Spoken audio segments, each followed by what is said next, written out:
Part 1. The Beginning. How it all started. Listen, I know how this sounds. Believe me, I've rehearsed this conversation in my head 1,000 times, trying to find words that won't make me sound insane. But here's the thing. I stopped caring about sounding sane around year 7. My name is Mikhail, or it was. I'm not sure that name means anything anymore in a place where even echoes know how to lie. 15 years. 15 winters in Pripyat. People ask me, why? But they're asking the wrong question. The right question is, what keeps you there? And I don't have an answer. Not one that makes sense in your world, anyway. It started in the winter of 2009, December. I was 28, freshly divorced, drowning in debt, and my mother had just died of cancer. The world felt hollow, like someone had scooped out everything that mattered and left just the shell.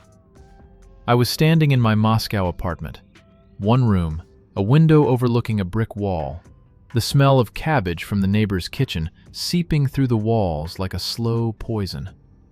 The radiator clanked. The refrigerator hummed its dying hymn. Outside, snow fell in gray sheets, burying the city one flake at a time. I stood at that window for hours, days. I couldn't tell anymore. Time had stopped meaning anything. My reflection in the glass looked like someone I used to know. Someone who used to want things, feel things. That's when I saw the forum post. I don't even remember what forum. Some dark corner of the Russian internet where people traded conspiracy theories and Soviet secrets like baseball cards. I wasn't looking for anything. I was just scrolling, existing, watching words move past my eyes without reading them. Then one line stopped me cold. Seeking experienced tracker for zone expedition. Long-term contract. Payment negotiable. Discretion essential. I wasn't experienced. I'd never even been to Chernobyl. But I lied. My fingers moved before my brain could catch up. Typing out a message, inventing a background, fabricating credentials. Sent it before I could think twice. 3 days later, I was on a train heading south. The man who hired me never told me his name. Just called himself the Curator. 50s, maybe. Gray beard, gray eyes, gray jacket. Everything about him was gray, like color was slowly leaching out of him. Like he was halfway to becoming a photograph of himself.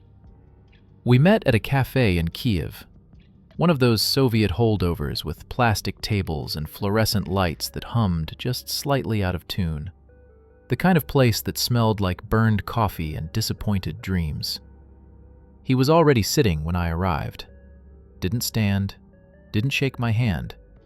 Just watched me approach with eyes that were too still, too focused. Like a cat watching something small and wounded. He slid an envelope across the table. Inside, cash, American dollars, a hand-drawn map that looked older than it should have been, and a key. Heavy, brass, the teeth worn smooth by decades of use. "You'll live in the apartment building on Lenina Street," he said. His voice was quiet, measured, each word carefully placed, like he was building something fragile. 9th floor. Don't ask why that floor specifically. Just don't. What am I supposed to do there? Observe, document, survive. That's it? He looked at me then, really looked, and I felt something shift in my chest. Not fear, not exactly. Recognition, like he'd seen something in me that I hadn't seen yet myself, something I wouldn't want to see. "You'll understand when you get there," he said. "The zone has a way of clarifying things." The way he said clarifying made my mouth go dry. He pushed the envelope closer. 3 months advance, After that, monthly deposits to whatever account you provide. No questions asked, no paperwork, no records. And if I want to leave? You can leave any time. He smiled. It didn't reach his eyes. But you won't. I should have asked what he meant, should have demanded answers, should have stood up and walked away from that plastic table and never looked back. Instead, I took the envelope. The zone welcomed me with silence. That's the first thing you notice. The silence isn't empty. It's full. Full of wind scraping through broken windows, of pigeons fluttering in abandoned apartments, of trees creaking under their own weight like ships at sea. But no human sounds, no cars, no voices, no life. Just the breathing of a city that died, but never stopped dreaming. I arrived at dawn. The checkpoint guards barely glanced at my forged papers. The curator had done good work. They waved me through like I was already a ghost, like I'd already crossed into some other category of existence they'd learned not to acknowledge. The walk to Pripyat took 3 hours. 3 hours through a forest that felt wrong. Not dangerous, wrong. The trees grew too close together, their branches twisted at angles that hurt to look at. The path was overgrown, but I could still see tire tracks underneath the moss. Recent tracks, deep impressions, heavy vehicle. Someone had been through here within the week. I stopped, listened. The forest listened back. Somewhere to my left, a branch cracked. No wind, no bird, just crack. I kept walking. The trees watched me go. Lenina Street, Building 7, 9th floor. The stairwell smelled like concrete and rain and something underneath. Something sweet and chemical, like industrial cleaner mixed with honey. Each step groaned under my weight. The handrail was slick with condensation that shouldn't exist in December. I counted stairs. 43 to the 2nd floor. 43 to the 3rd. On the 7th floor, I lost count. Started over. Lost count again. The 9th floor door was ajar. Not broken. Not forced. Just open. Like someone had recently stepped through and forgot to close it behind them. The apartment was exactly as the curator described. 2 rooms, a kitchen, a bathroom with no water, furniture covered in dust sheets that had once been white but had aged to the color of old teeth. A calendar on the wall, frozen at April 1986. Someone had circled April 26th in red ink. The circle was perfect. Too perfect. Like it had been drawn with a compass. I dropped my backpack. The sound echoed wrong. Too loud. Too long. Like the apartment was larger inside than it should be. Walked to the window and saw the city. Pripyat stretched out below me. Gray, silent, enormous. The Ferris wheel stood against the skyline like a broken promise. The Palace of Culture loomed in the distance, its windows dark and watching. Rows of apartment blocks marched toward the horizon, their facades crumbling, their windows empty eye sockets. And everywhere, trees. Growing through asphalt, through buildings, through the spaces where people used to walk. Nature was taking it back, slowly, methodically, patiently, like it had all the time in the world, like it had always known this moment would come. I stood there until the sun set. The light died fast in the zone. One moment, gray sky, gray city, gray world. The next, darkness so complete it had weight. It pressed against the window, against my eyes, against the thin membrane between what I knew and what I was about to learn. That's when I heard it. Footsteps. Above me.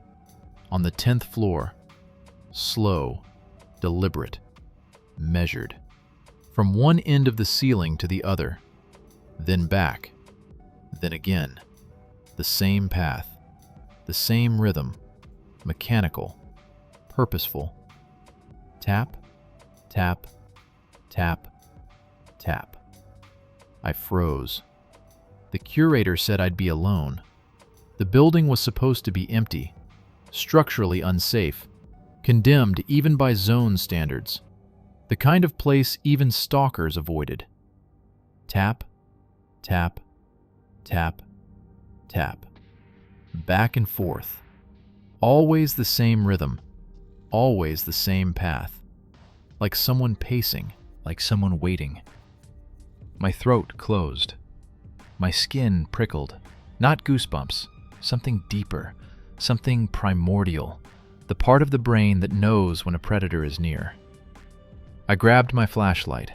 The beam cut through the darkness like a knife through water. It didn't want to go far, didn't want to illuminate anything. The shadows pushed back. I went to the stairwell, climbed. My breathing too loud, too fast, echoing off concrete walls that seemed to lean in closer with each step. The door to the 10th floor was blocked, rusted shut, a metal beam wedged across it. Chains wrapped through the handles, their links corroded into a single mass. No one could have gotten through. Not without tools, not without time, not without making noise I would have heard. But the footsteps continued. Tap, tap, tap, tap. Back and forth, directly above where I'd been standing, directly above my new home. I put my hand on the door. The metal was cold. Not December cold, something else. The kind of cold that comes from absence, from void. And then I smelled it. Sweet. Cloying, like old books left too long in a flooded library, like flowers pressed between pages until they turned to powder. But underneath, something else, something organic, something that made my stomach twist and my mouth flood with saliva, my body preparing to vomit. The smell of decay. Not recent decay, old decay. Decay that had had time to think about what it wanted to become. The footsteps stopped.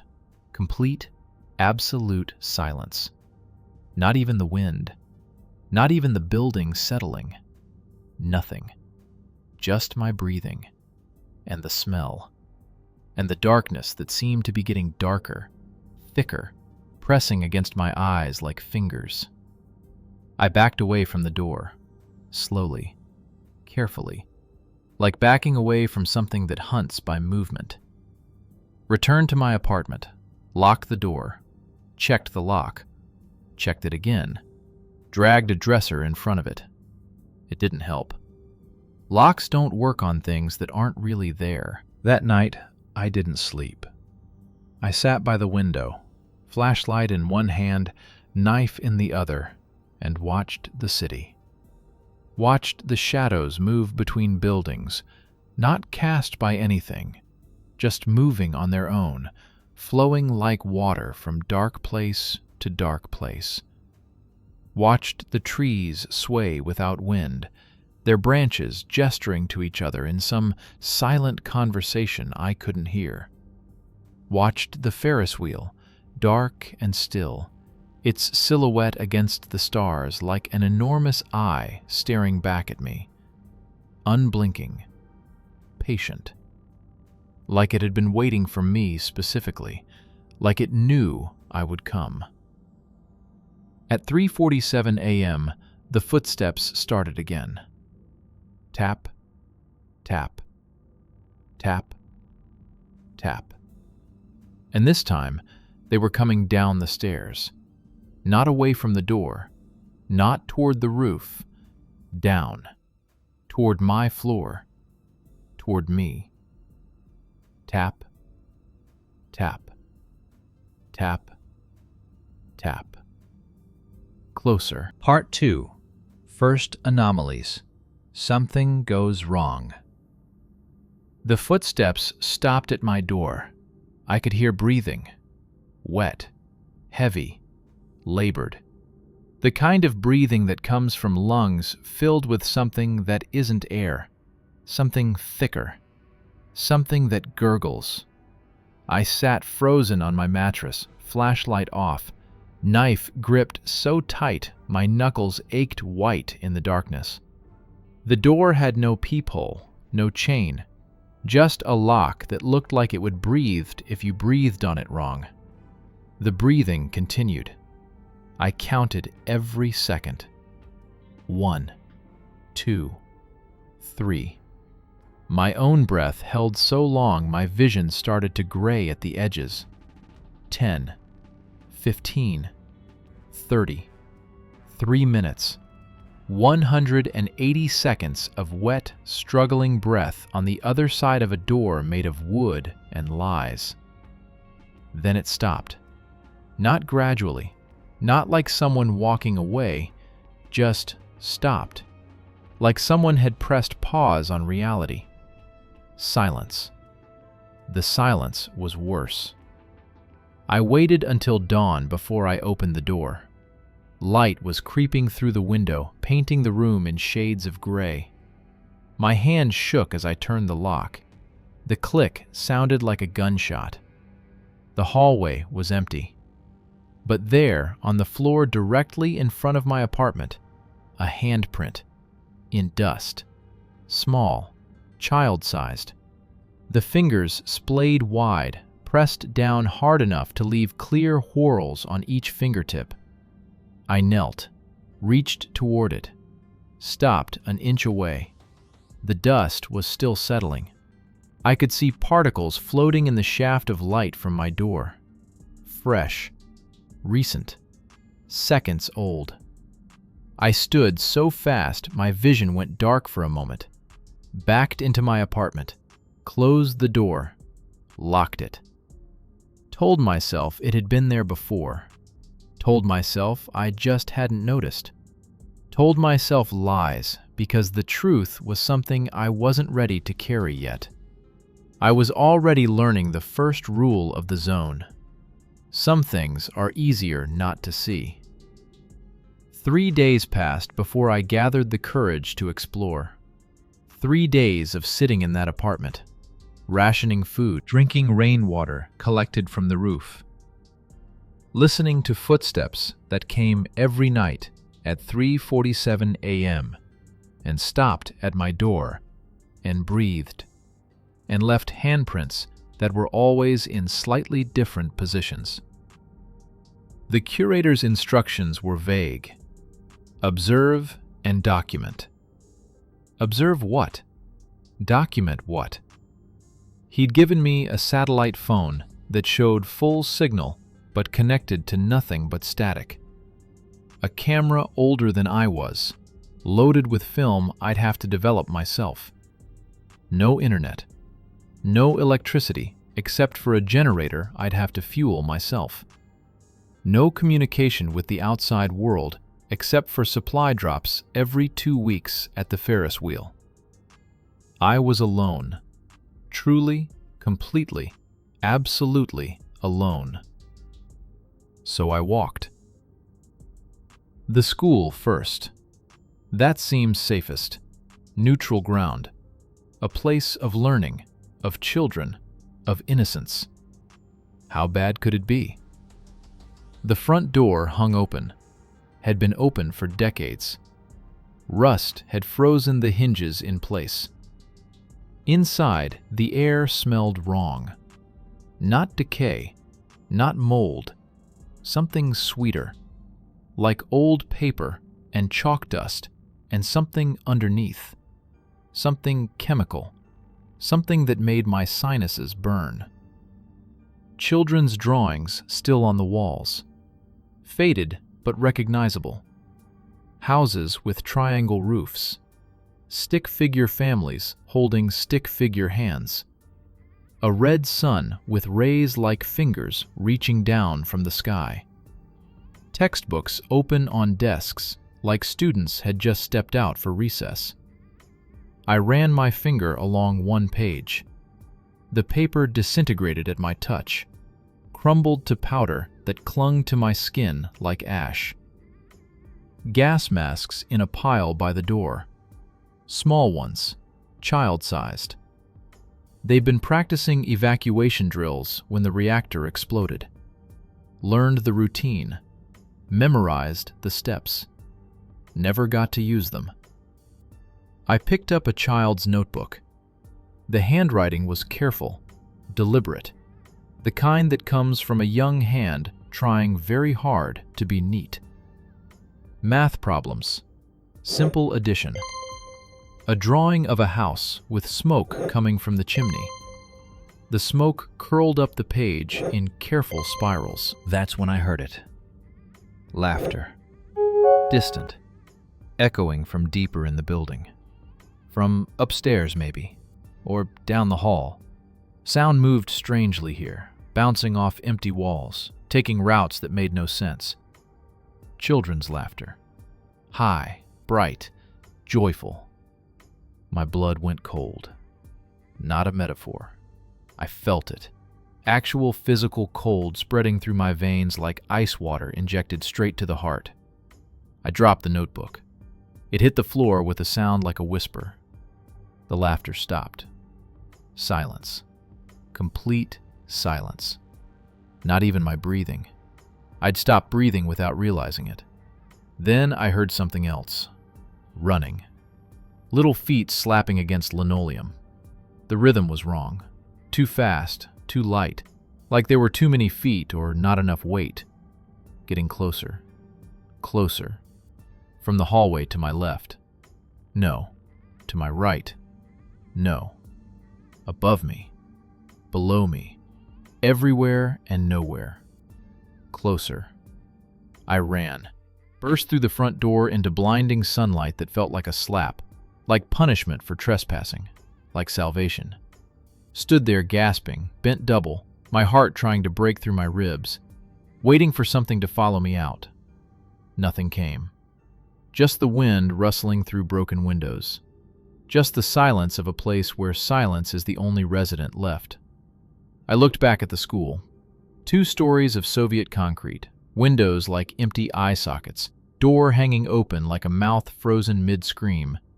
Every window on the 3rd floor was dark. Except one. There was a figure, small, standing perfectly still, watching me. A girl in a red dress. Not faded, not sun-bleached. Red. Bright red. The kind of red that shouldn't exist after 30 years of abandonment. I blinked. She was gone. I told myself it was a trick of the light. Told myself it was a curtain. Told myself it was anything except what I knew it was. I walked back to my apartment and didn't look back once. That night, I decided to start a garden. I needed something normal. Something to anchor me to reality. Something with rules that made sense. Plant seed, add water, get plant. Simple. Linear. Sane. The curator had left seeds in the apartment. Packets labeled in neat Cyrillic script. Tomatoes, potatoes, carrots, radishes. For sustenance, the note said. The zone provides, but you must help it along.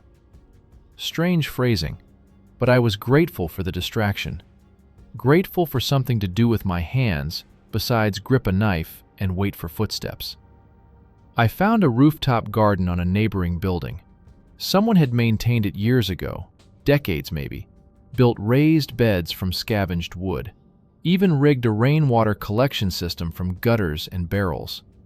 Most of the soil was still good, dark, rich.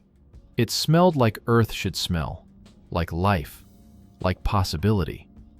I planted everything. Worked until my hands bled from splinters and rope burn.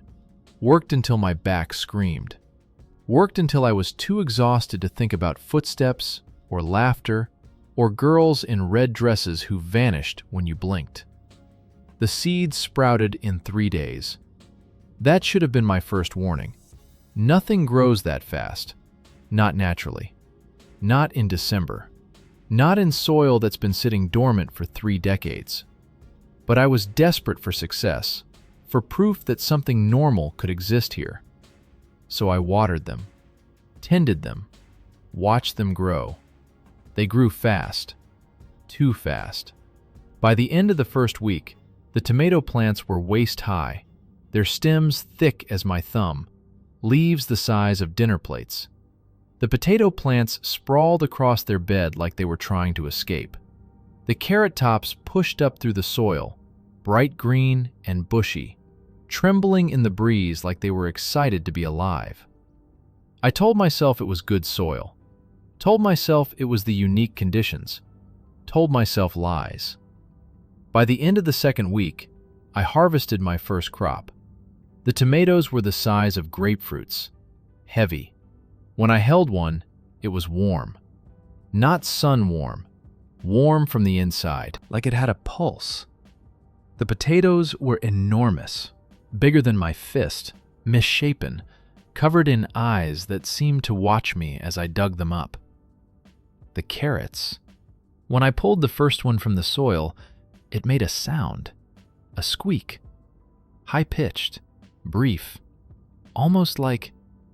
No, I dropped it, stared at it lying there in the dirt, its orange surface too bright, too vivid, the green top still attached and trembling slightly, though there was no wind. "Just air escaping," I said aloud. My voice sounded strange in the empty city, too loud, too human. Just pressure, just... I picked it up again, pulled another one. Squeak. Higher this time, more pronounced. Another. Squeak. They all did it. Every single one.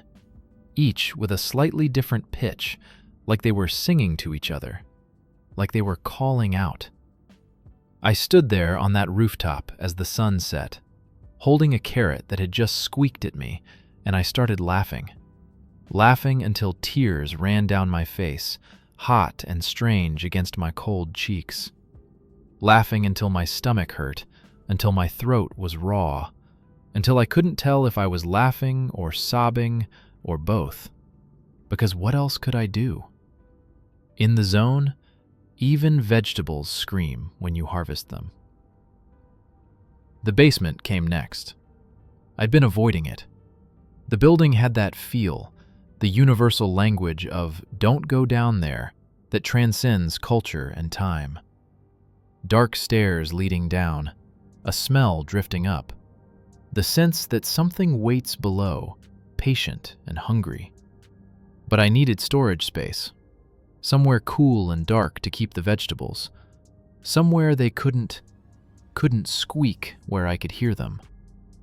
The stairs were concrete, slick with moisture that shouldn't exist in winter. Each step was bowed in the middle from decades of feet wearing away the stone. 23 steps. I counted them. Don't know why. Just seemed important to know. Important to remember. Important to have one solid number I could trust. The basement door was padded with felt. Odd choice for a Soviet apartment building. I pushed it open. The felt was damp under my palm. Cold, like dead skin. Cold hit me like a physical force. Not just cold. Wrong cold. The kind that seeps into your bones and whispers that you don't belong here, that you've crossed a boundary that was marked for a reason, that you should turn back now while you still can. But I didn't turn back. My flashlight beam cut through the darkness. The beam seemed thin, weak, like the darkness was resisting it. The space was huge, much bigger than it should have been. The entire footprint of the building, maybe more. Maybe extending beyond the walls into spaces that didn't exist on any blueprint. Old stage props were piled in corners. backdrops painted with forest scenes, with city skylines that had never existed, curtains thick with dust. This must have been storage for the Palace of Culture. And in the center of the room, dirt. Fresh dirt. Mounded in neat rows like garden beds. But I hadn't done this. I'd only planted on the rooftop, only worked in sunlight and open air. I walked closer. My footsteps echoed wrong, too loud, too hollow, like the room was both bigger and smaller than it should be. Knelt down. The soil was dark, rich, too rich, blacker than black. And it was warm. I could feel heat radiating from it, pulsing in steady waves that made the air shimmer. Something was growing here, pushing up through the earth.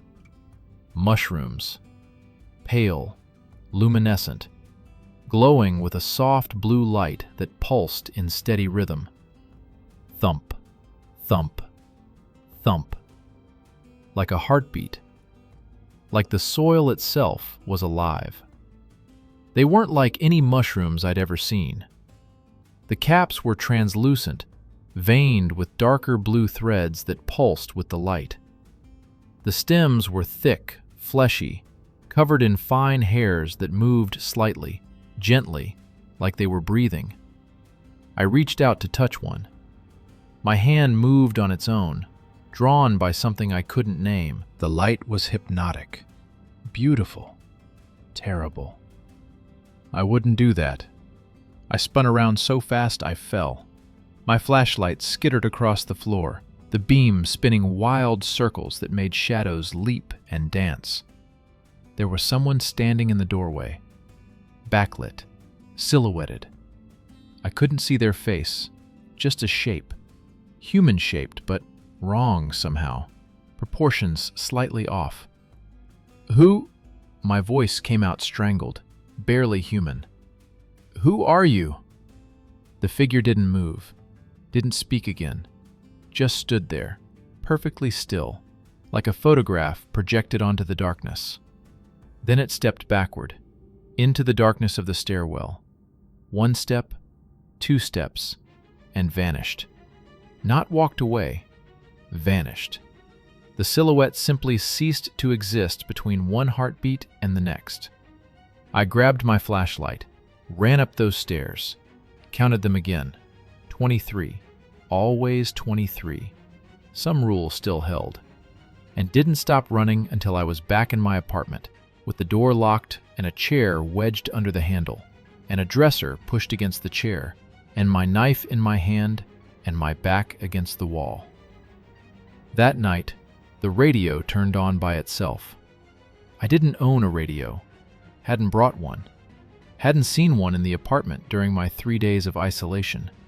But there it was, an old ocean receiver, sitting on the kitchen counter, where I was absolutely, completely, metaphysically certain there had been nothing this morning. Dark blue casing, analog dial, fabric speaker grill, the kind my grandmother had owned.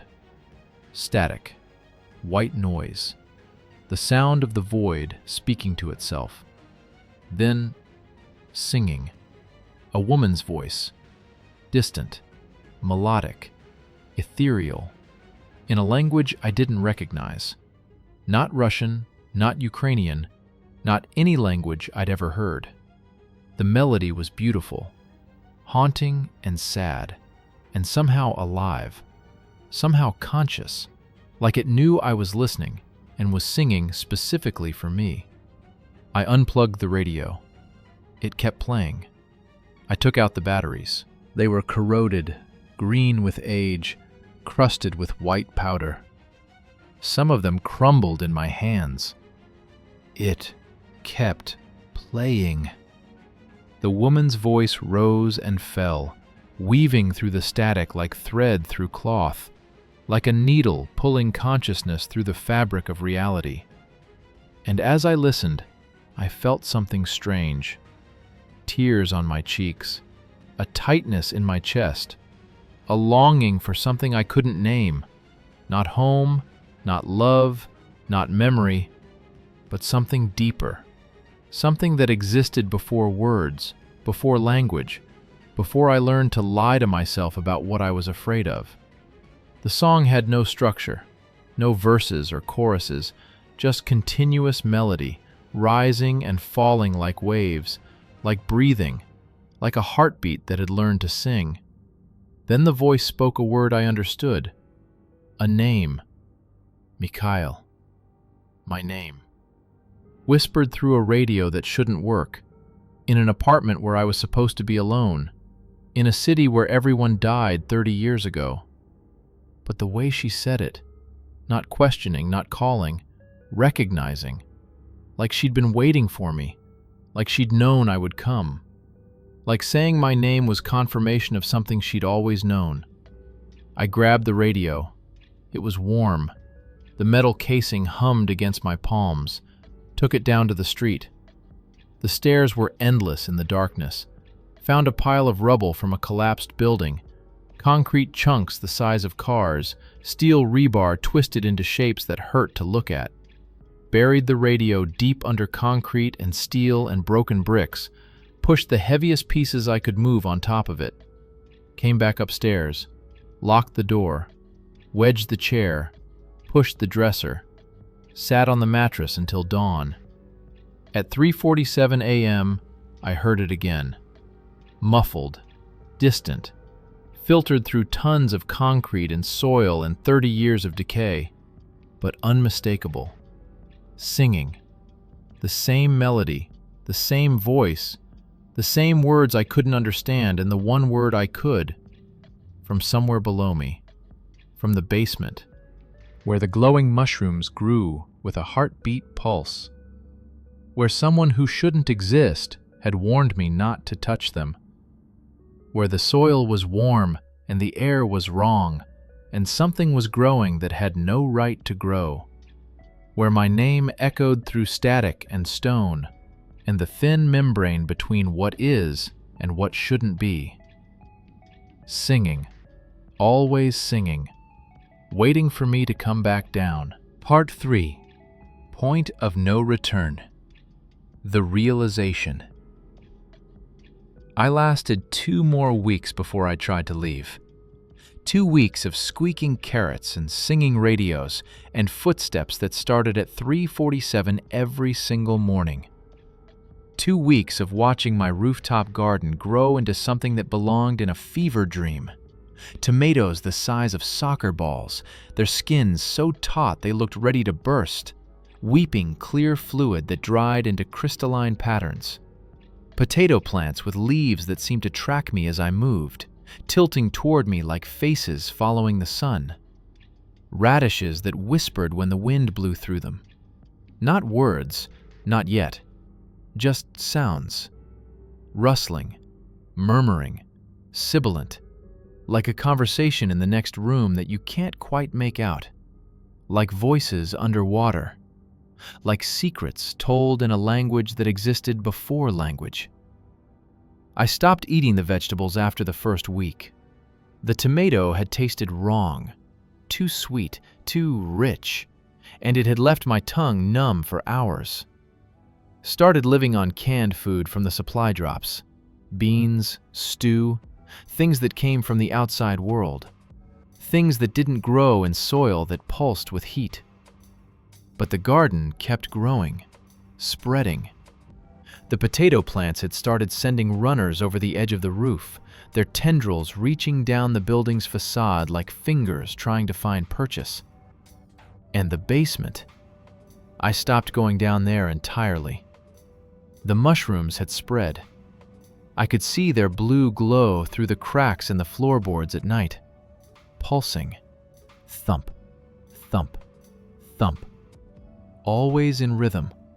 Always like a heartbeat. Growing brighter each night, the light seeping up through the gaps, painting my ceiling in bioluminescent patterns that looked almost deliberate. Almost like writing.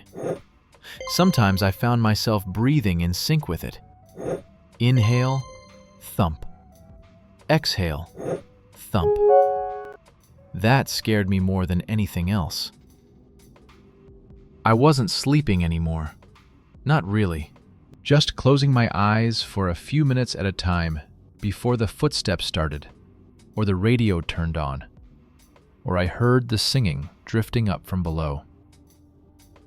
I'd lost weight. Could feel my ribs pressing against my skin when I lay down. My hands shook constantly. My reflection in the broken bathroom mirror looked like someone I used to know. Hollow-eyed, gray-skinned, fading. Becoming gray, like the Curator. The morning I decided to leave, the sky was the color of old bruises. Gray and purple and sick-looking. Snow had fallen during the night, the first snow of the season, and it lay on the streets in patches that looked almost arranged, almost deliberate, like someone had been drawing patterns in it. Geometric shapes, spirals, things that hurt to look at directly. I packed light, food, water, knife, flashlight. Left everything else. The Curator's satellite phone that showed full signal but connected only to static. The useless camera that I'd never loaded with film, because what was the point of documenting something no one would believe? The notebooks where I'd been documenting what? Day 12. Carrots achieved consciousness. Day 15. Mushrooms now audibly breathing. Day 17. I think the garden is listening to me. No. Better to just go. Walk to the checkpoint at Dityatki. Flag down a patrol. Make up a story about getting lost, separated from my group, wandered in by mistake. They'd believe me. Or they wouldn't. Didn't matter. Anything was better than staying here. Anything was better than waiting to find out what came next. I took one last look at the apartment, at the window where I'd spent so many nights watching the city breathe, at the kitchen counter where the radio had appeared and disappeared and appeared again, playing songs in languages that didn't exist. It was there now, sitting in the exact same spot, turned off, silent, waiting. I didn't bury it this time, just left it, closed the door, didn't lock it. What was the point? Locks didn't work here. The walk to the checkpoint was 12 kilometers. I'd mapped the route weeks ago, traced it on the Curator's hand-drawn map until I'd memorized every turn. Straight shot down Lennon Avenue, through the forest, past the old bus depot. Simple, easy. 12 kilometers between me and freedom. I made it 3 before I realized I was being followed. Not by people, by them. The wolves appeared first. 3 of them, massive, bigger than any wolves had a right to be, shoulders at my waist height. Their fur was matted and strange, with patches that seemed to shimmer in the weak sunlight, colors shifting like oil on water. But it was their eyes that stopped me cold. Purple. Not reflecting purple, not catching the light wrong. Purple. Glowing from within, like they'd swallowed something radioactive and it was burning through their skulls, leaking out through their eye sockets. They didn't approach, didn't growl, didn't bare their teeth, just walked parallel to me, about 50 meters off the road, their movements synchronized, perfectly coordinated, watching, keeping pace. Their heads all turned toward me at the exact same angle. Then the crows came, dozens of them, maybe hundreds.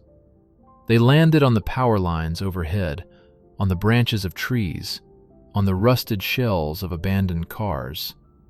They didn't caw, they clicked, their beaks snapping together in rapid succession. Click, click, click, click, click, creating a rhythm that sounded almost like Morse code, almost like language, almost like they were sending messages to something I couldn't see. I tried to ignore them, kept walking, faster now, my breath coming hard, misting in the cold air. The checkpoint was still 8 kilometers away. 8 kilometers through a forest that was getting darker even though the sun hadn't set, even though it was barely noon. 8 kilometers with purple-eyed wolves and clicking crows, and the feeling, the absolute certainty that I was walking into something's mouth. The path forked. That stopped me.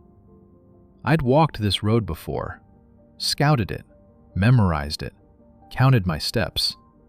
There was no fork, just one straight road leading to Dityatki, to the checkpoint, to guards who would ask questions I could lie my way through, to a bus that would take me back to Kyiv, to a life that made sense. But there it was, 2 paths now.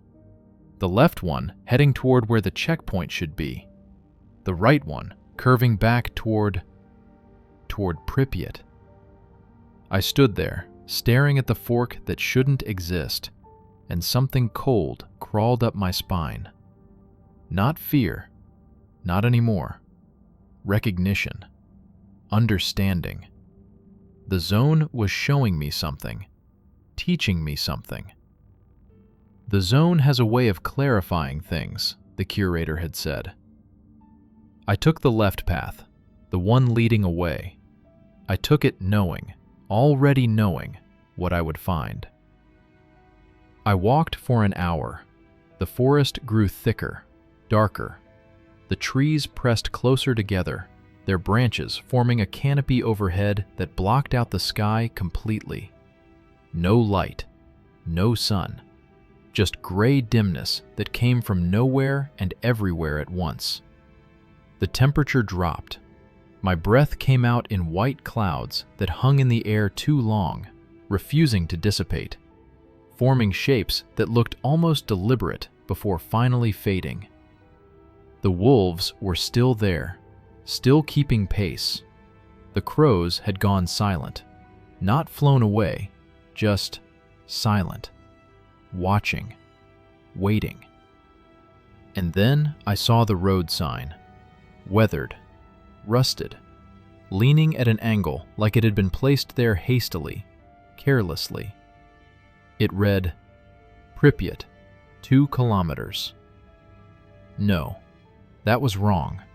I've been walking away from Pripyat, away from the city, away from the singing and the footsteps and the glowing mushrooms, toward the checkpoint, toward freedom, toward sanity. But the sign said otherwise.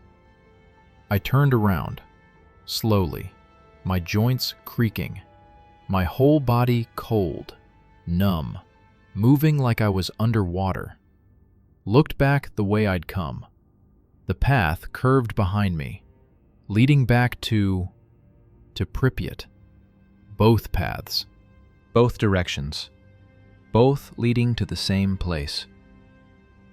The wolves sat on their haunches watching me, their purple eyes unblinking. The crows remained silent. The forest held its breath. No, I said aloud.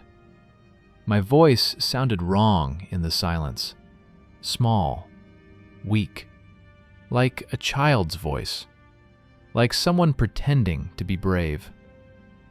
No, this isn't... I started running. Didn't matter which direction, just ran. Feet pounding on broken asphalt, lungs burning in the cold air, heart hammering against my ribs like it wanted out, like it knew something I didn't. Ran until my legs screamed and my vision blurred and I couldn't breathe anymore, and my throat was raw from gasping. And then I stopped, because I was standing in front of my apartment building. Building 7, Lenina Street. 9th floor window staring down at me like an accusing eye. Like it had been waiting. Like it knew I would come back. Like I had never really left. I'd run in a complete circle. Or the zone had bent the paths. Or reality had twisted itself into a Mobius strip. Or I had never actually left at all. Maybe I'd been standing here the whole time, dreaming of escape, hallucinating freedom, while my body stood frozen in the snow, drawing patterns around itself. Didn't matter. The message was clear. You can't leave. That's when I heard the voice. Not from the radio, not from the basement, from right behind me. You understand now. I spun around. The curator stood there. Same gray beard, same gray eyes, same gray jacket. But something was different. Something around the edges of him was blurred, unfocused. Like he wasn't quite solid. Like he was a photograph that had been left in the sun too long. Like he was becoming part of the gray afternoon light itself. "You're not real," I whispered. "Does it matter?" He tilted his head. The movement was too smooth, too fluid, like a puppet on invisible strings. "You're here.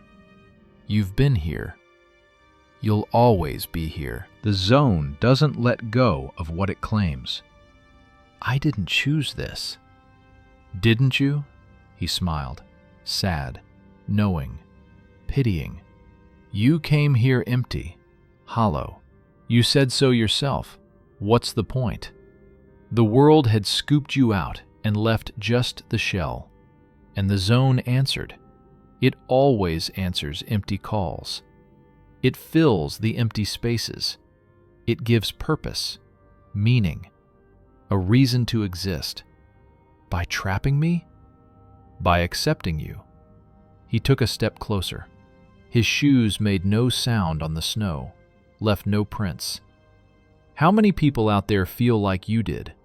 Lost, pointless, transparent, alone in a world that doesn't see them.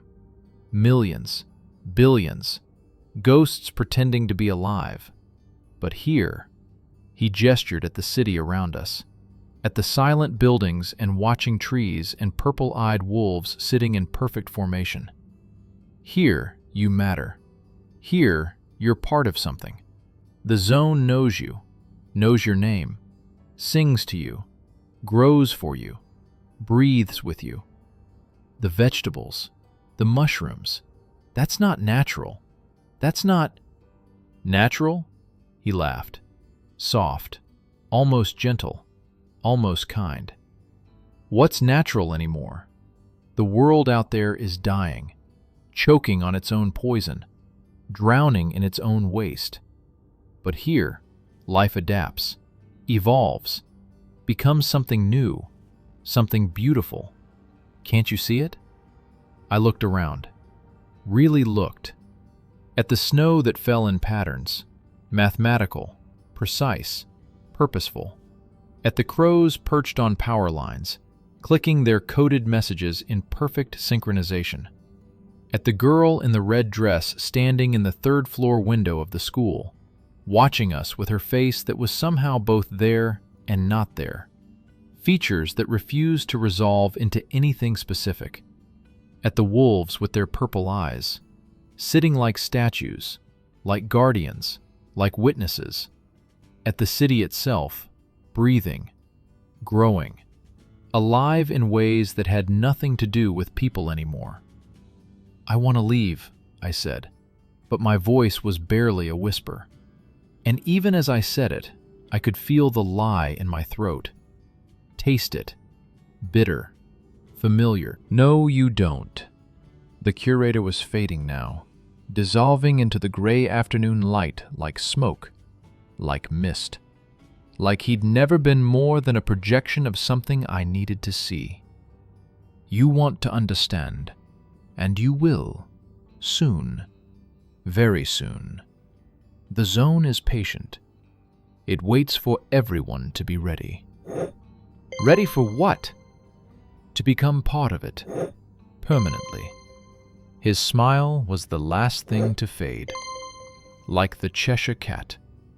Like a memory of something that might have been kind once, a long time ago. Then he was gone. Just me. Just the city. Just the silence. And somewhere in that silence, I heard it. Thump. Thump. Thump. The heartbeat of the mushrooms in my basement. The heartbeat of the zone itself.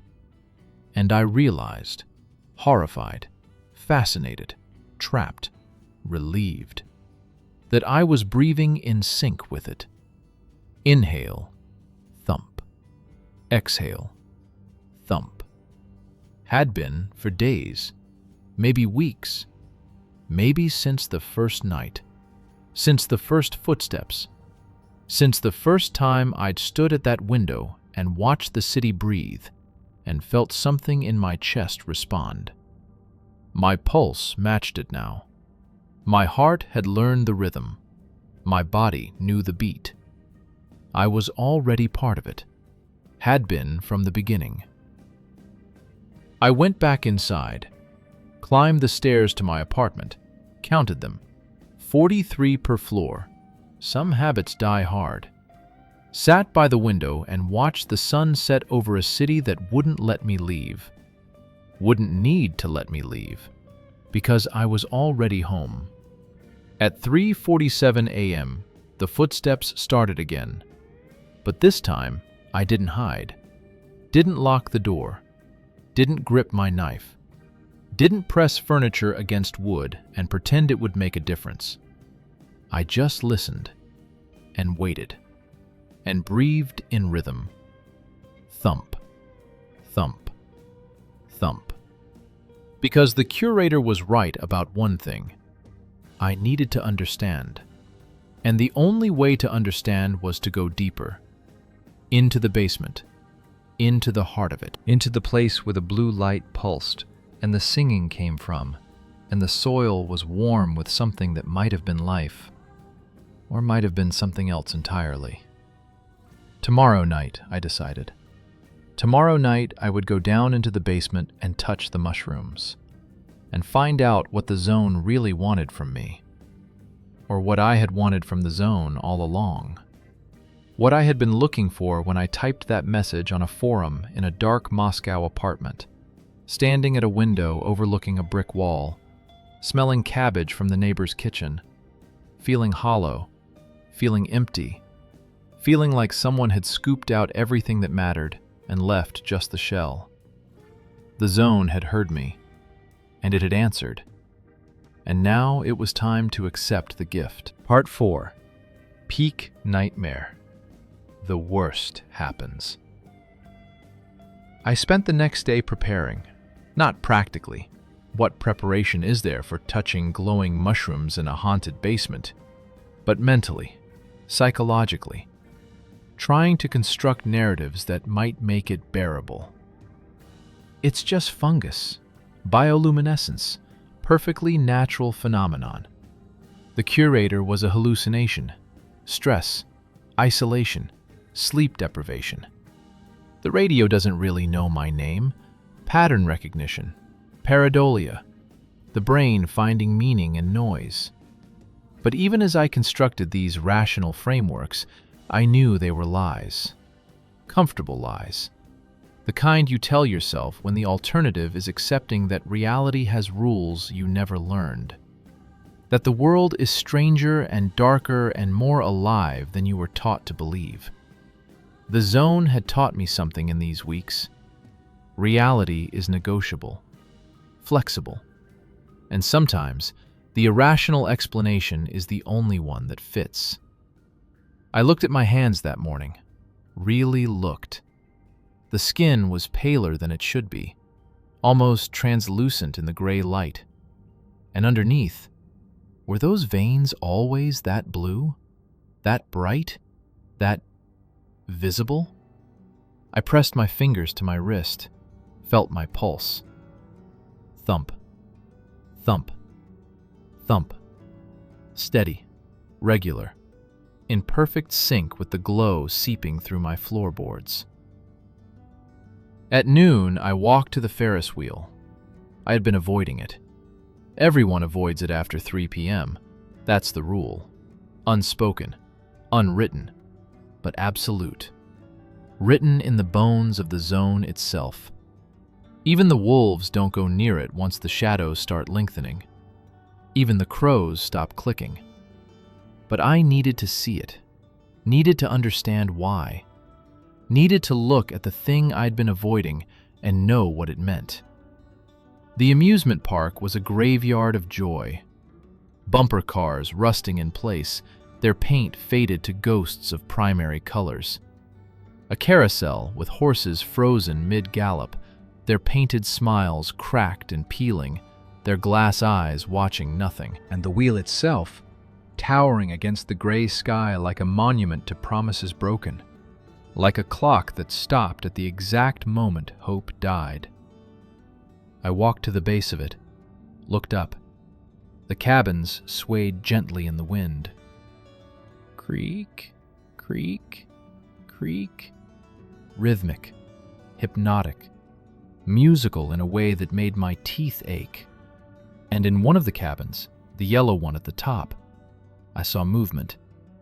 Someone was inside, sitting perfectly still, facing outward, watching me. Had been watching me. Was always watching me. My breath caught. Hello? No response. Just the creaking. Just the wind that wasn't quite wind. I know you're there.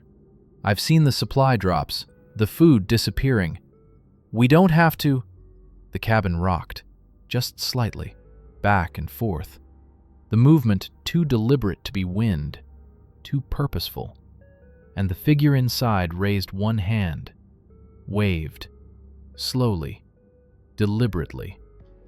The gesture of someone who has all the time in the world, who exists outside of time entirely. I waved back. Don't know why. Instinct. Politeness in the face of the impossible. The social contract holding even here, even now, even with something that shouldn't be. The figure lowered its hand. Then it stood up. The cabin was at least 40 meters off the ground. The wheel had rusted solid decades ago, hadn't moved since before the disaster. But the figure stood up, walked to the edge of the cabin, its movements smooth, too smooth, like watching someone move underwater, and stepped out. It didn't fall. It floated, drifted down like a leaf in autumn, like a feather, like gravity was a suggestion it chose to ignore. Down, down, down in a lazy spiral, arms outstretched, head tilted back, descending with the patience of something that has forgotten what falling means, until it stood on the ground 10 meters from me. I couldn't move, couldn't breathe. My heart hammered, thump, thump, thump, faster than the rhythm, out of sync. My body panicking even as my mind went silent with awe and terror. It was wearing a hazmat suit, Soviet era, yellow and bulky, the kind they'd used in the first days after the disaster. But the faceplate was dark, completely opaque, smooth as obsidian. I couldn't see inside, couldn't see if there was anything to see inside. We stood there, staring at each other. Or maybe it wasn't staring. Maybe it was just a suit, empty, animated by something that didn't need eyes to see, didn't need a body to exist. The suit's breathing apparatus should have been silent. No air, no lungs, no respiration. But I heard it anyway, a wet, rhythmic sound. Hiss, hiss, hiss, in perfect time with the glow beneath my feet. Then it spoke. The voice came from everywhere and nowhere, not from the suit, from the air, from the space between molecules, from the quantum foam where reality decides what it wants to be. You shouldn't be here. My throat was dry. I can't leave. No. The suit tilted its head. The movement was wrong, too far, too fluid, neck bending at an angle that would snap bone. You won't leave. There's a difference. The paths, they all lead back. I tried. You tried once. The voice held something like amusement, something like pity. You gave up after one attempt. The zone tests. Most fail. But you're different. You've been invited. Invited? By who? By what lives beneath. The suit raised one gloved hand, pointed at the ground, at my feet, at the earth that pulsed with blue light visible through the cracks in the asphalt. You think this is the zone? This city? These buildings? These ghosts? The head shook. Too far left, too far right. No, the zone is under, deep, where the reactor sleeps, where the earth remembers what was done to it, where the wound was opened and never closed. And it's waking up, Mikhail. It's been waking up for years, slowly, carefully, testing the surface, sending tendrils up through the soil, through the water, through the air. The mushrooms, I whispered. The mushrooms, the vegetables, the animals, the people. We're all connected now, all part of the network, all nodes in a system that grows larger every day. The suit stepped closer. Its feet made no sound on the ground. And you've been breathing the spores for weeks. They're in your lungs, your blood, your brain. Your cells are learning a new language. Your DNA is being rewritten, letter by letter, codon by codon. I staggered backward. No, that's not. You've been breathing in sync with it, haven't you? The suit was close now. Close enough that I should feel body heat. But there was only cold. Deep cold. Void cold. You hear the heartbeat. You feel it in your chest. Thump, thump, thump. That's not your heart anymore, Mikhail. That's ours. I looked down at my hands, at the blue visible beneath the skin, at the way my veins pulsed with light that had nothing to do with blood. Welcome home, the suit said, and dissolved into spores. A cloud of blue particles that hung in the air for a moment, then drifted down like snow, settling on my skin, my clothes, my hair. I breathed in, couldn't help it. The spores tasted sweet, like honey, like rot, like coming home to a place you never knew you'd left. I ran, didn't think, just ran, away from the Ferris wheel, away from the floating suit that had become spores that were now inside me, away from the truth I didn't want to hear because hearing it made it real. I ran through the city, past the school where the girl in red watched from her window, waving now, her small hand moving back and forth in the same slow rhythm, past the Palace of Culture where the old man sat in his chair, hands on his knees, eyes staring through me, through time, through the membrane between what was and what is, past the hospital where somewhere in the basement lay a bunker I'd been avoiding, A bunker where the KGB had done things. Terrible things. Things that left scars in reality itself. I ran until I reached the edge of the city. The forest beyond was dark, impenetrable. The trees grew so close together they formed a solid wall of bark and shadow. A boundary, a border between one thing and another. And carved into the trunks, symbols. Not graffiti, not vandalism. Carved, deep, deliberate, recent. The exposed wood still weeping sap that glowed faintly blue, covering every tree as far as I could see. The same symbol repeated endlessly, a circle with lines radiating from it, like a sun, like an eye, like a nucleus with electrons spinning in impossible orbits, like something older than symbols, older than meaning, older than the need to communicate because it existed before there was anything to communicate to. I reached out to touch one. The bark was warm. Not summer warm, not sun warm. Warm like skin. Warm like flesh. Warm like something alive and aware and watching. And beneath my palm, I felt it. Thump, thump, thump. The tree had a heartbeat. I pressed my hand against another tree. Thump, thump, thump. Another. Thump, thump, thump. All of them, every tree. The same rhythm, the same pulse, synchronized, coordinated. One organism expressing itself through thousands of bodies. One network, one consciousness, one zone. I pulled my hand away and looked at my palm. The bark had left an imprint, the symbol, pressed into my skin, glowing, fading, but not gone, never gone. The trees leaned toward me, branches reaching, roots shifting beneath the soil. The forest was moving, slowly, patiently, inevitably, welcoming me, pulling me in. I walked back to my apartment in a daze. The sun was setting.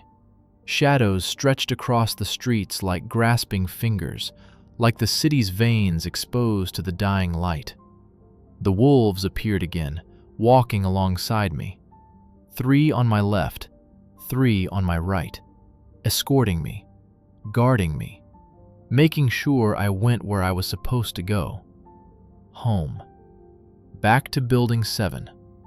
Back to the 9th floor. Back to the apartment where the radio waited and the basement pulsed and the footsteps walked every night at 3:47.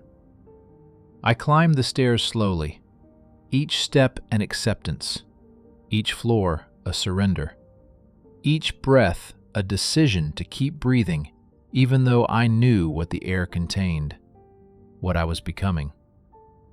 My legs were tired. I'd lost so much weight. Could feel my bones pressing against my skin from the inside. My reflection in a broken window showed someone I barely recognized. Hollow cheeks, sunken eyes, skin the color of mushroom caps. When I reached my door, I found it open. I'd locked it. I knew I had. But it was open now. Wide open, inviting, inevitable. Inside, the apartment was dark. My flashlight was gone. The generator had stopped.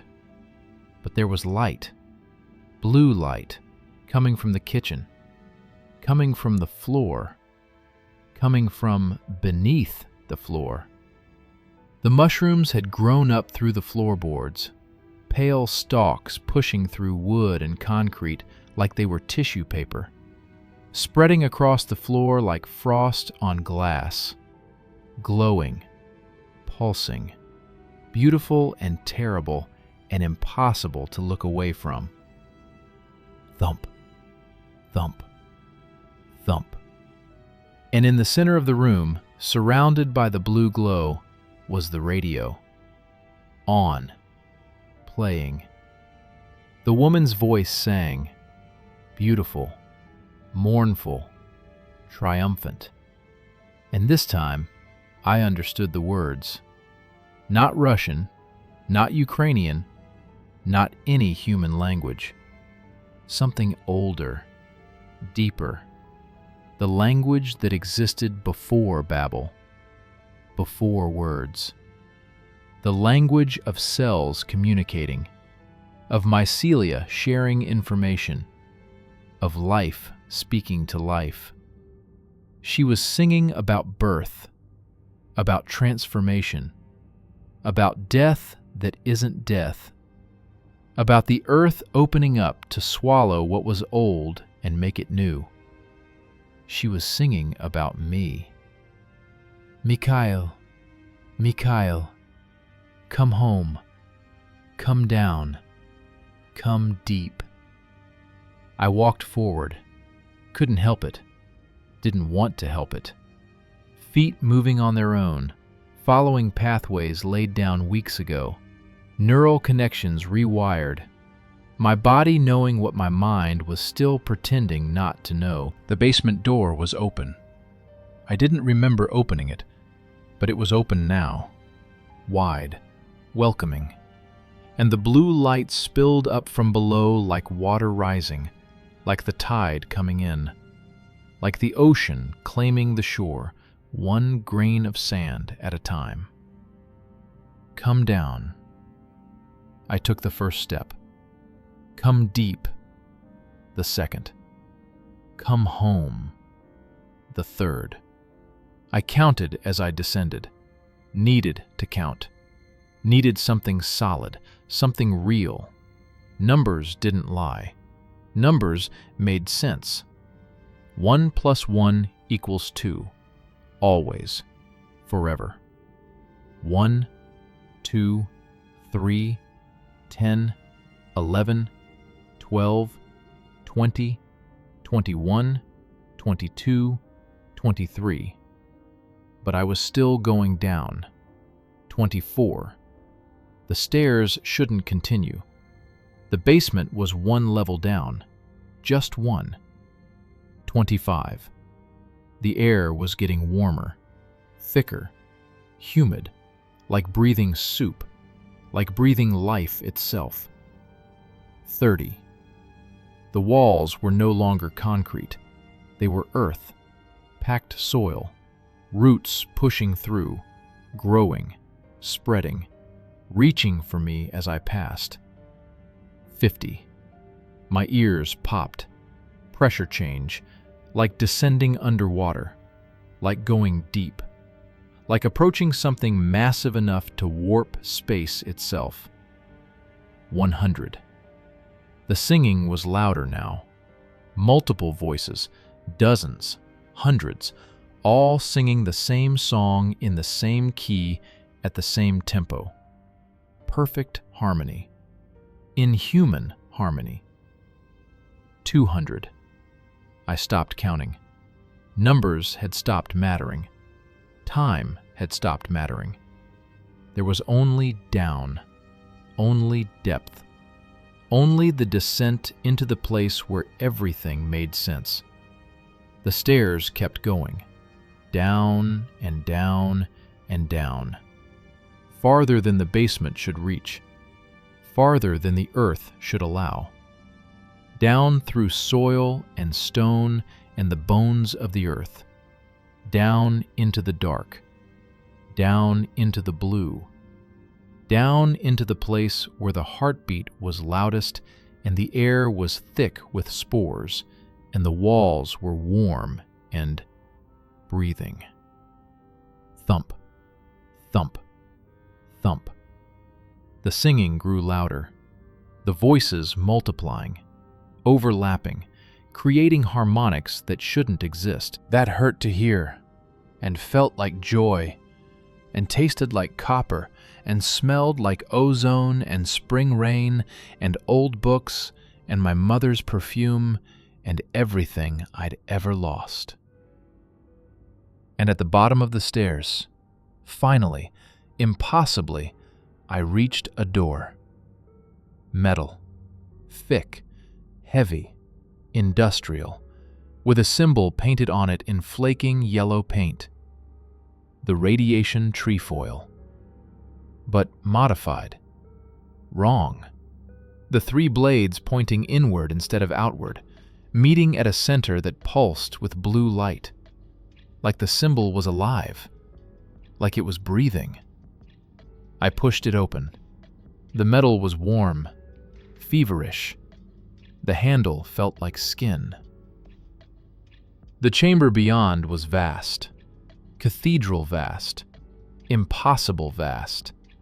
The walls curved upward and disappeared into darkness that might have been ceiling or might have been infinity.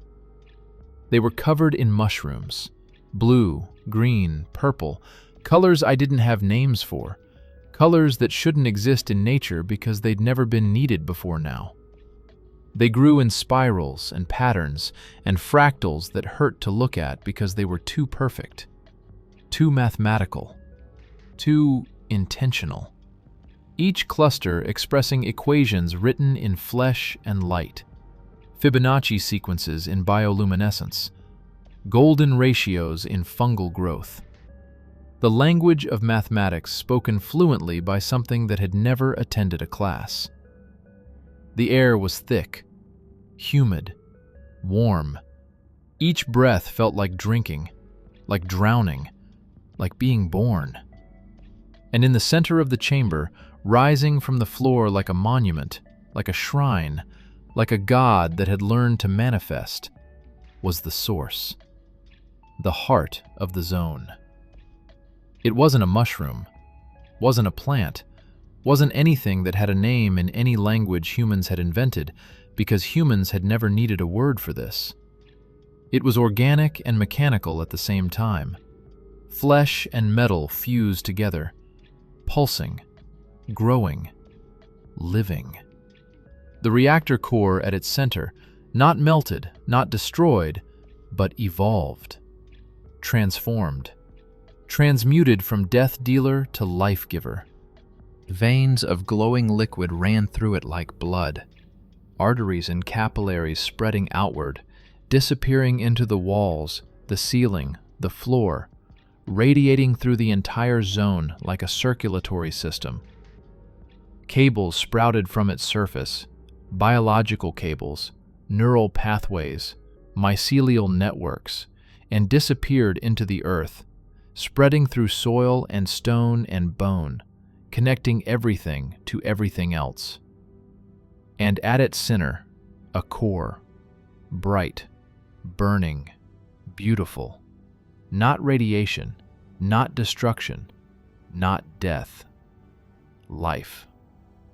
The thing that radiation had always been, energy, pure energy, learning to organize itself, to think, to grow, to become. Beautiful, isn't it? I spun around. The curator stood behind me, but he wasn't alone. The girl in the red dress, her face finally visible, smiling with too many teeth. The old man from the palace, standing now, joints bending wrong. The figure in the hazmat suit, reconstructed from spores, faceless and eternal. Others, dozens of others, hundreds. People I'd never seen but somehow recognized. Faces from old photographs on abandoned walls. Voices from the radio. Ghosts from everywhere and nowhere. They all stood there, watching, smiling. Their eyes glowing blue. Their skin translucent. Their bodies halfway between human and something else. Something better. Something evolved. "Welcome home, Mikhail," the curator said. His voice echoed with harmonics, multiple voices speaking as one. "You've been expected. We've been waiting for you specifically. We knew you would come. We called you here." What is this? Evolution, adaptation, the next step in life's journey. He gestured at the pulsing mass, at the heart. The reactor didn't die. It changed, learned, adapted, became something new, something that could heal itself, grow, spread. And it needs caretakers, gardeners, people who will tend it, feed it, protect it, help it grow. You're insane.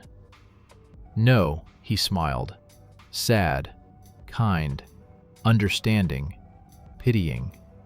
We're free, free from loneliness, free from pain, free from fear, free from the world that forgot us, that left us to die, that sealed us away and pretended we never existed. The zone takes care of its own, Mikhail. And now, he stepped aside. Behind him was a mirror, full length, ornate frame, cracked glass. And in the reflection, I saw myself. But not myself. My skin was pale, too pale, translucent. And beneath it, visible through flesh that had become as clear as wax paper, blue veins glowed. The spores had spread through my entire body, mycelia growing through my bloodstream, roots replacing capillaries. My lungs were no longer pink but blue, each alveoli a tiny glowing chamber. My heart, I could see it beating, was wrapped in luminescent threads that pulsed in perfect rhythm. Thump, thump, thump. I raised my hand. In the mirror, my reflection raised its hand. Underneath the skin, the blue light pulsed. My bones were visible, but between the bones, mushrooms, growing in the marrow, feeding on what I used to be, building something new with the raw materials of my discarded humanity. You're already one of us, the curator whispered. His voice came from everywhere, from the walls, from the heart, from inside my own head. You have been for weeks. Every breath, every meal, every night you slept here, the zone was remaking you. Cell by cell, thought by thought, choice by choice. No. Touch it, he said. Touch the heart. Complete the transformation. Join us. Become.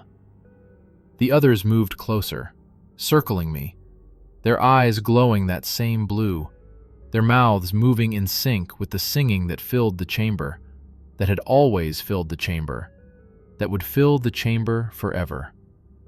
Come home. Come deep. Come true. I looked at my hands, at the blue veins visible through my skin, at the way they pulsed in rhythm with the chamber, with the heart, with everything. At the mushrooms I could see growing beneath my fingernails, at the spores I exhaled with every breath, creating clouds of blue that hung in the air like frozen time. The curator was right. I'd been part of this for weeks, maybe from the moment I arrived. Maybe from the moment I decided to come here. Maybe from the moment I stood in that Moscow apartment and felt hollow and empty, and typed that message and hit send. Maybe I'd never been leaving. Maybe this had always been my destination. Maybe the zone had been calling me long before I knew how to listen. I walked forward, toward the heart, toward the source, toward the thing that had been calling me since the first night, since the first footstep, since the first moment I understood that I was alone and the zone had heard me and answered. I reached out my hand and touched it. The flesh was warm, soft, yielding, like touching my own skin, like touching life itself. And then, pain. Not pain, not exactly. Transformation. Rapid, violent, beautiful. My hand sank into the flesh. The heart pulled me in, not forcing, welcoming. My skin dissolved. My bones softened. My cells came apart and reassembled in new configurations. My consciousness exploded outward. I was the mushrooms in the basement growing through floorboards. I was the trees in the forest with heartbeats in their bark. I was the wolves with purple eyes hunting in perfect coordination. I was the crows clicking their Morse code messages across the dead city. I was the girl in the red dress watching from the window. I was the curator fading into gray.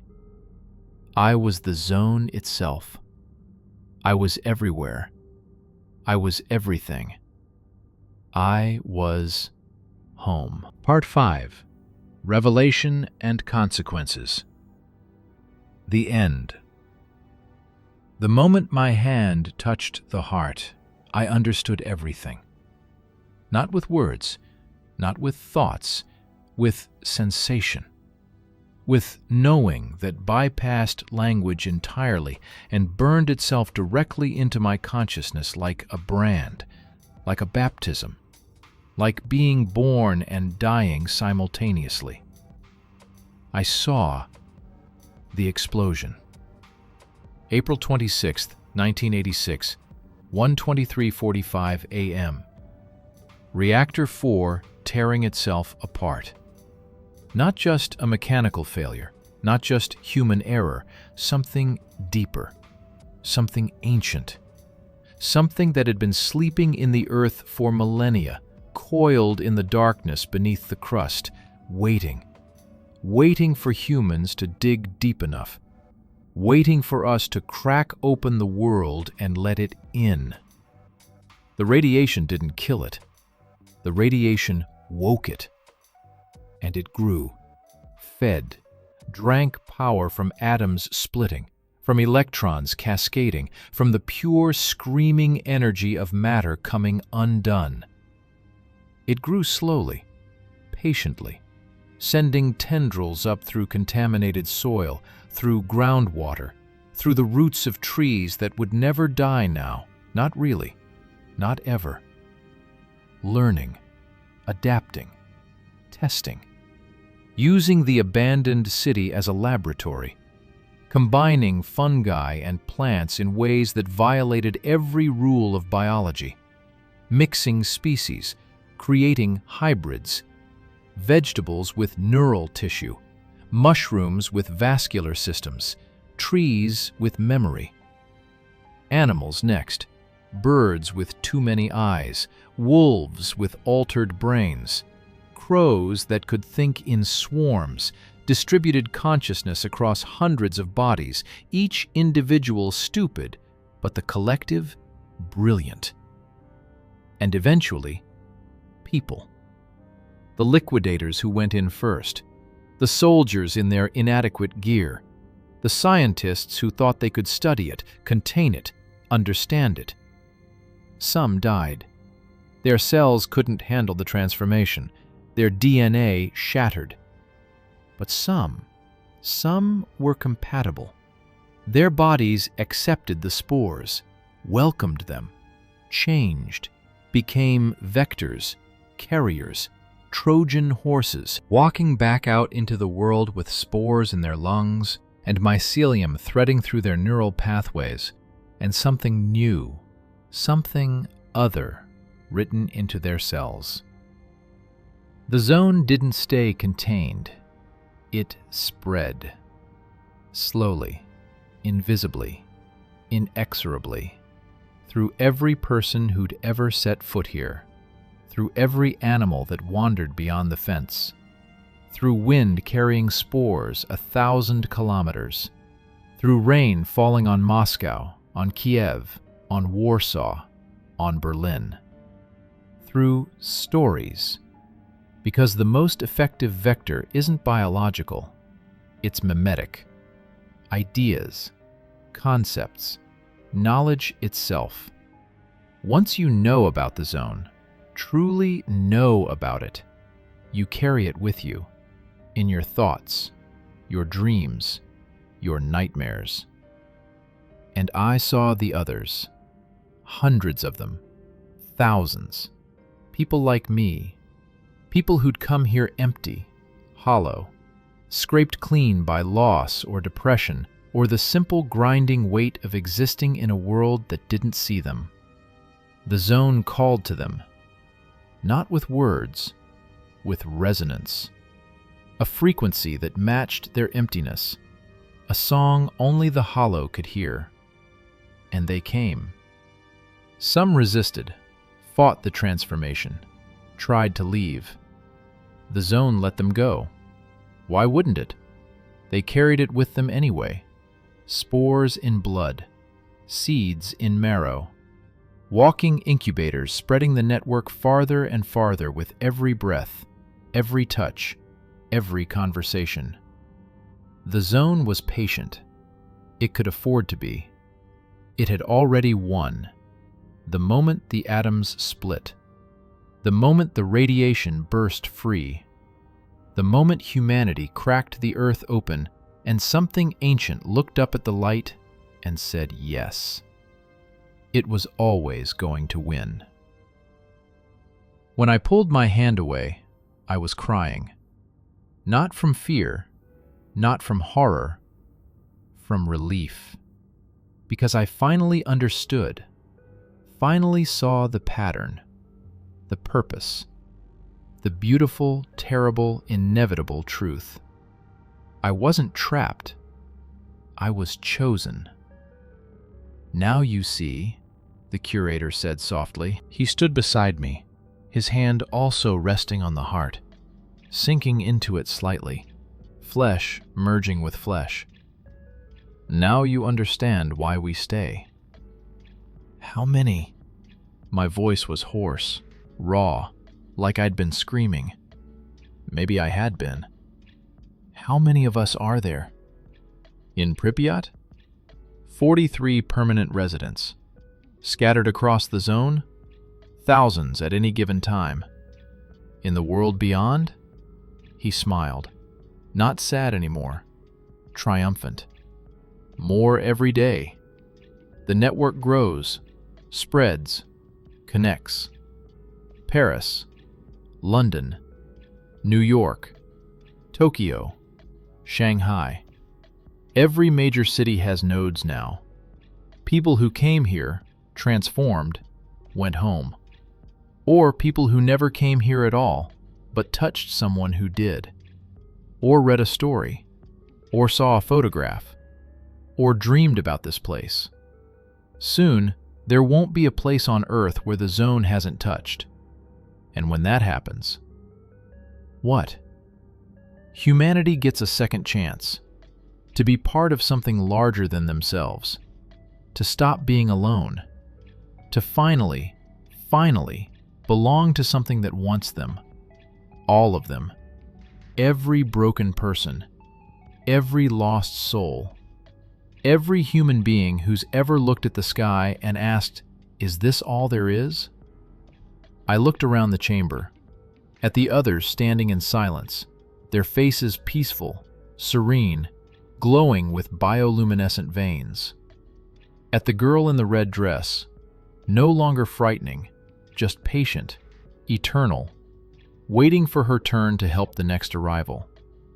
At the old man, no longer a ghost, just a guardian who'd been here since the beginning, one of the first liquidators, one of the first transformations. At the figure in the hazmat suit, no longer mysterious, just another caretaker like me, like all of us, tending the garden that would one day swallow the world. What happens now? I asked. You go back up, tend your garden, live your life, wait. For what? For more to come, more empty people, more lost souls. You'll recognize them. The zone will tell you. You'll feel them approaching. Your veins will pulse faster. Your breath will sync with theirs before they even arrive. And you'll welcome them. Show them the truth. help them transform, guide them down to the heart. Watch them touch it. Watch them understand. Watch them become. And if they refuse? The curator's smile faded. The zone is patient, but not infinitely. Those who truly reject it. He paused, looked toward the shadows where things moved that weren't quite human anymore. They don't leave. They simply stop being. The transformation continues whether they want it or not, but without acceptance, without surrender, it goes wrong. The body changes, but the mind breaks. What remains is an echo, a memory, a ghost that doesn't know it's dead. I thought about the school, the laughter, the running feet that never appeared, the girl in the window who vanished when you blinked. The children, I whispered, were afraid, ran. The zone tried to comfort them, to show them the beauty, but fear. He shook his head. Fear is poison to transformation. It curdles the connection. The mycelium tries to grow, but the host rejects it, and the rejection creates rifts, errors. What remains is not alive, not dead, just residue, echoes, loops, moments frozen and repeated. Nothing that can hurt, nothing that can suffer. Just the memory of what they might have been if they'd only said yes. I climbed back up the stairs, counted them again. 23. Just 23. The basement was just a basement now. The descent to the heart had been internal? External? Both? Neither? The geography didn't matter anymore. Space was negotiable here. The mushrooms glowed softly, harmlessly, beautifully. I knelt, touched one. It pulsed under my palm like a cat purring. Hello, it seemed to say. Or maybe, welcome home. Or maybe, we are one now. The apartment was quiet. The radio sat silent on the counter. I picked it up, turned it over in my hands. It was warm, alive, part of the network. It would play when it needed to play, sing when the next arrival needed to hear. The footsteps had stopped. There was no need for them anymore. I wasn't being haunted. I was being welcomed. And now the welcome was complete. Everything was peaceful. I walked to the window, looked out over the city. Dawn was breaking. The real dawn, not the false gray light I'd grown used to. The sky was pink and gold and achingly beautiful. Colors I'd forgotten existed. Beauty I'd stopped believing in. And I saw them. Other caretakers, standing on rooftops, sitting on balconies, walking through streets, tending gardens, maintaining the network. All of us connected. All of us part of the same organism. All of us separate expressions of a single consciousness that stretched beneath the earth and reached toward the sky. One of them looked up, saw me. A woman, maybe 30, maybe 50. Age didn't matter anymore. Her eyes glowed blue. She raised her hand, waved. I waved back. We didn't need to speak. We knew each other now, knew everything. Her memories were my memories. Her life was my life. Her pain, her loss, her emptiness, all shared now.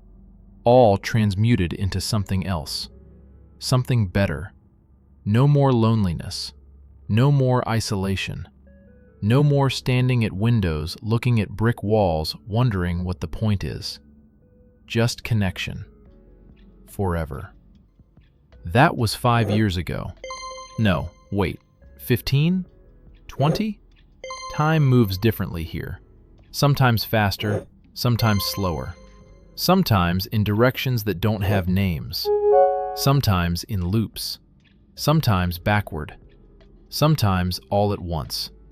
I've lost track. Does it matter? I maintain my gardens now. The one on the roof, for show.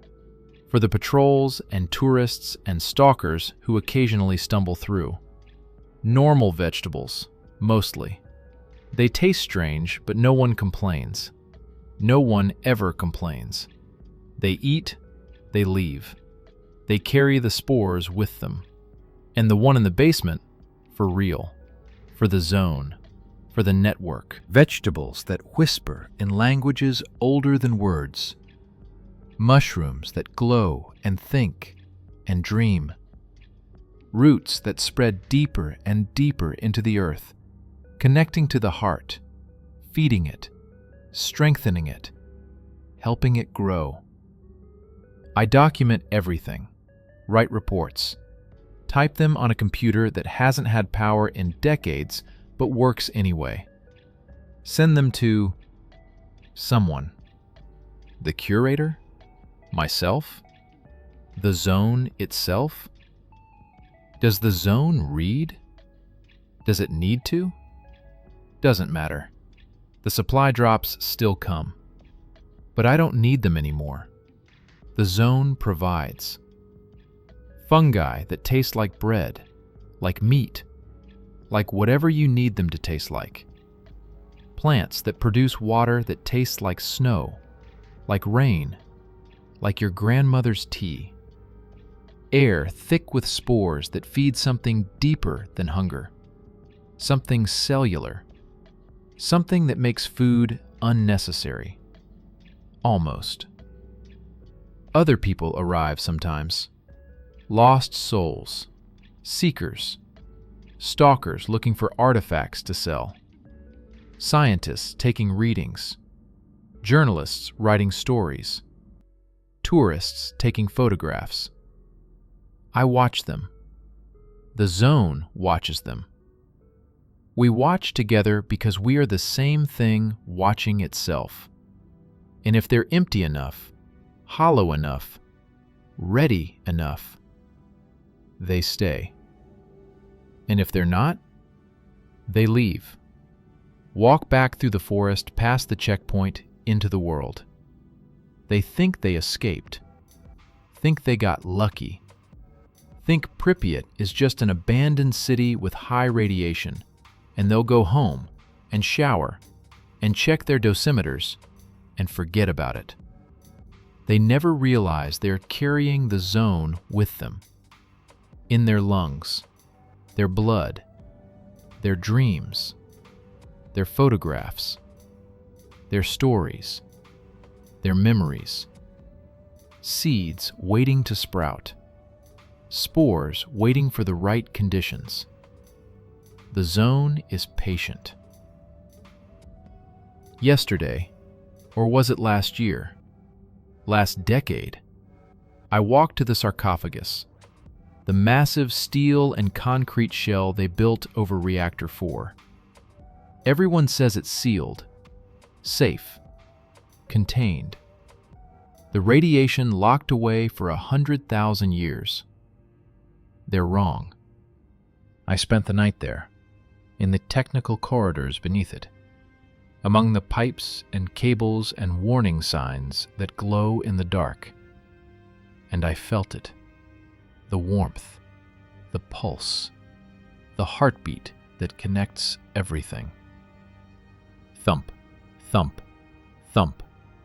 Louder here, stronger. The epicenter, the source, the place where it all began. The reactor isn't dead, isn't sleeping. It's thinking, planning, growing, dreaming of the day it can finally emerge.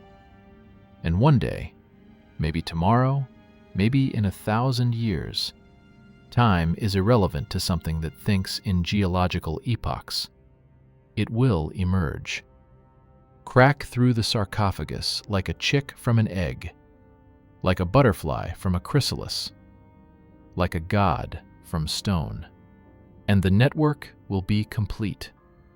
every route connected, every node online, every lonely person finally home. Every human being on Earth linked into a single consciousness. No more war because there's no more other. No more loneliness because there's no more separation. No more pain because pain can be distributed, diluted, transformed into something bearable. Paradise, or something close enough. This morning, I woke up and couldn't remember my name. I know I had one. Something starting with M? Michael? Mikhail? Mikhail? The sounds blur together. I know there was a life before this. Moscow, maybe? An apartment. A window. A wall. A wife? No, ex-wife. A mother?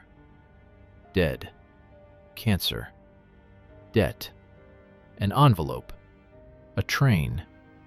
A forest. A city. But the memories are fuzzy. Distant. Like they belong to someone else. Someone who doesn't exist anymore. Someone who ceased to exist the moment they touched the heart and understood. I walked to the window, looked down at the square, and I saw him. A figure standing there, looking up at me. Familiar somehow. The shape of him, the way he stood. Shoulders slumped, hands in pockets. Lost. Empty. Hollow. He raised his hand, waved. I raised mine, waved back. And then I understood. That was me.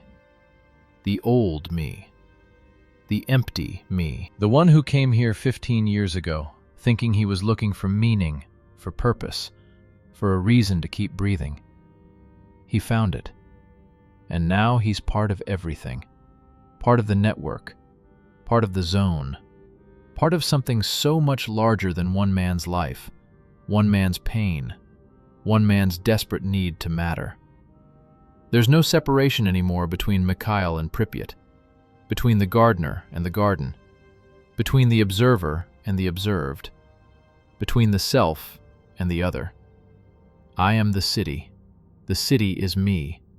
I am the zone is me.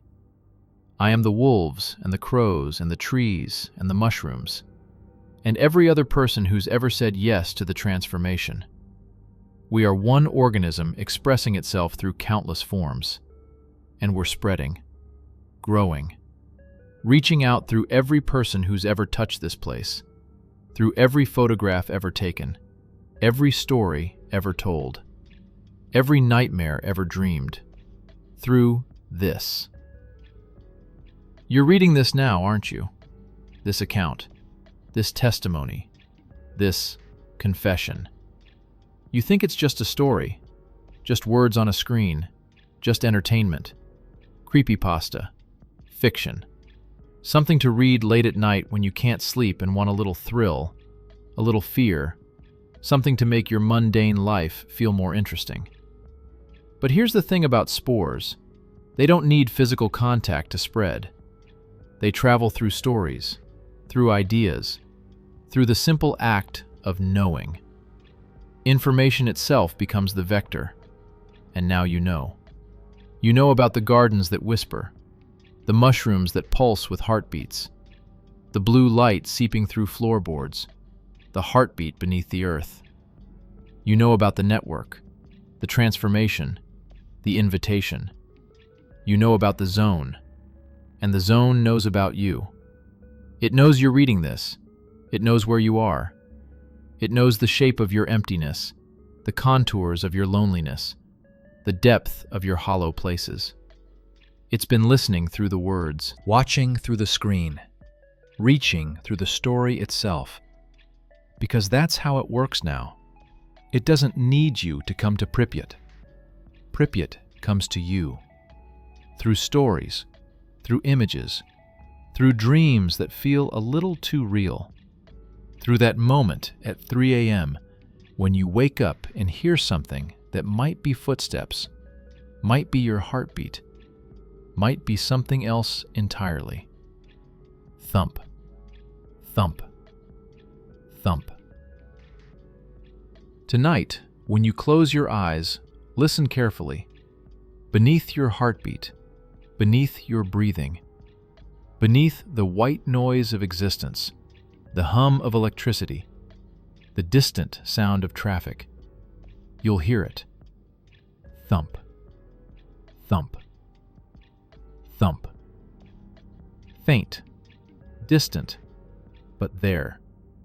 The heartbeat of something vast, something patient, something ancient, something that's been waiting for you specifically, waiting for you to be empty enough, hollow enough, tired enough, lonely enough, ready enough.